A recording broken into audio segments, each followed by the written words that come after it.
attempting to choke around the neck. There was an arm between his own arm and the opponent's neck, preventing that choke from being used.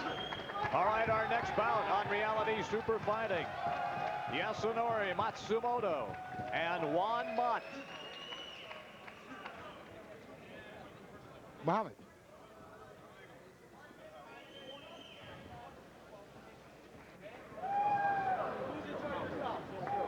And this should be a dandy, gentlemen. They will indeed get down in the circle of truth. As Matsumoto makes his way into the ring. We haven't really seen a true Japanese stylist, at least from Japan, since early on in this type of event when Royce Gracie took out a fighter rather rapidly from Japan. It will be interesting to see how well this fighter, well known for his durability, does in the circle of truth. And he's versed in karate and judo. All right, let's go up to Chuck Hall right now. Ladies and gentlemen, in the ring at this time, a young man who hails from Atlanta, Georgia. He is an advocate of the Yamato Damashi combat style. He weighs 190 pounds. He stands 6 feet tall. Introducing Juan Mott. And his opponent from the country of Japan, advocating karate as his combat style, weighing in at 190 pounds, standing 5 feet 9 inches tall. Here is Yasunori Manasote.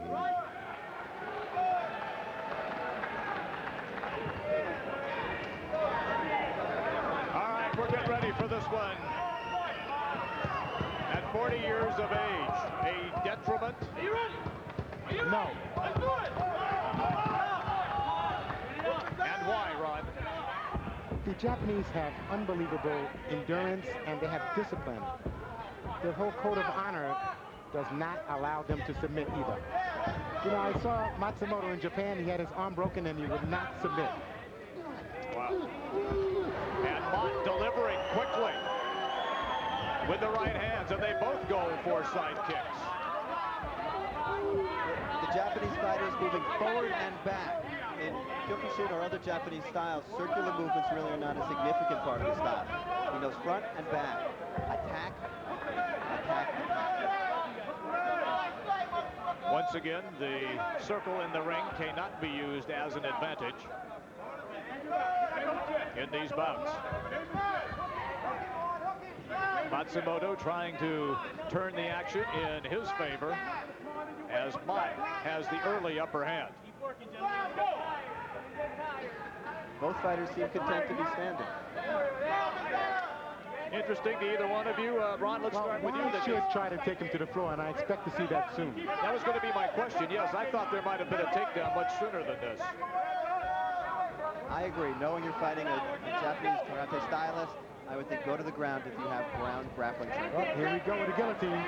Matsumoto has a guillotine. Has he locked it in? If he can hold it.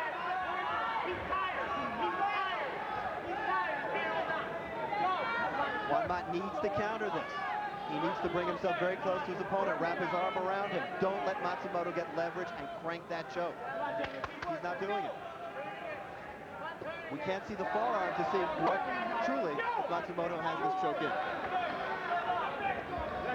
No, he doesn't. He doesn't. There's an arm in between the choke. So he doesn't have it locked in cleanly. No. He ain't doing nothing. He ain't doing nothing. Back that body, calm the mind. Back the body. Matsumoto locked in on top. Matsumoto is using his knee to attack Juan's legs, which will have an effect later. And those stomps on the top of the foot will definitely affect his kicking and standing ability later on. No, it's interesting. Both fighters are probably finding themselves in a position with which they're not entirely comfortable or familiar. And Juan has just put his hand inside of the grab, so I guess he's not going to be able to crank that choke. He's trying to, look like he was trying to pick him up. Looked like a suplex. Yeah, it did. Now it's interesting, if that arm is in tightly, if Matsumoto were to wrap his legs around Juan Mott and go to the ground on his back, he'd have far greater leverage to apply this choke. And Mott finally broke the hold. Finally broke the hold. And then delivers a fierce right hand. And another.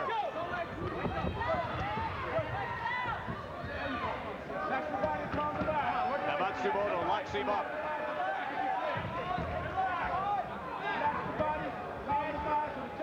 Ron, you think this could be one of the longer fights of the night? It will be a longer fight. I mean, I can see that Matsumoto is just working slowly, patiently, using the knee against the leg in the groin area. That knee hit him in the face. It was good. Mott being inexperienced, as in comparison to Matsumoto, could he tire himself? Really not having a way to pace himself in this match? Well, youth has an advantage in this type of event. And Mott landing. And often. I mean, that was a nice round kick that Juan Mott threw, but it wasn't powerful. Matsumoto, a veteran of the wars in Japan. He'll take far more than that. Pretty neat. Go. Keep on working them. Let's get him back to the time. Get him back to the time. Let's go. Don't forget those knees.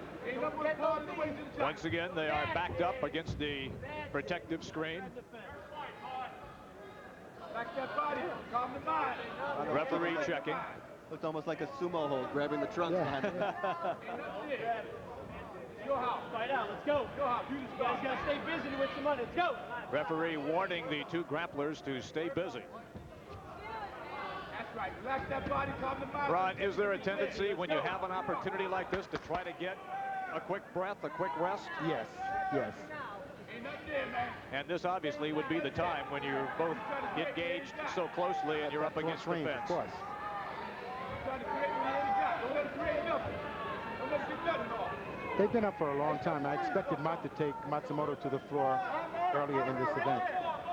One thing that's very interesting to see here is that in an event where you're allowed to clinch and not separate it, how difficult it can be to put your opponent down with a punch or a kick. Ain't got nothing.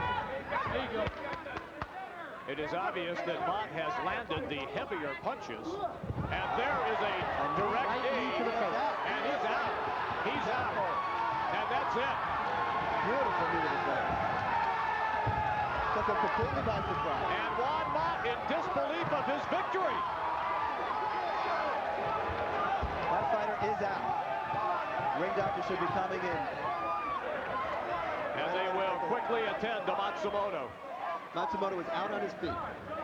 Right knee to the chin, right hook to the jaw. Beautiful. Out before he hit the canvas. And Juan Mott will fight another time.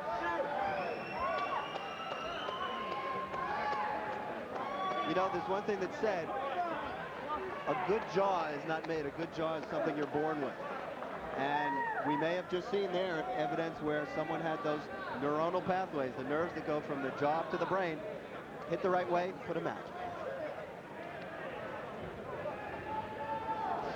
And once again, they are checking on Matsumoto. For a boxer, you wouldn't say a weak chin, but you'd say it's a chin you want to take advantage of. All right, let's go up to ring announcer Chuck Hall.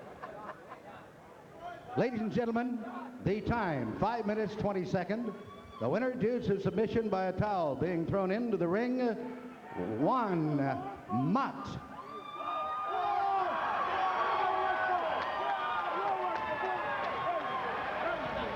And Juan Mott is in the semifinals.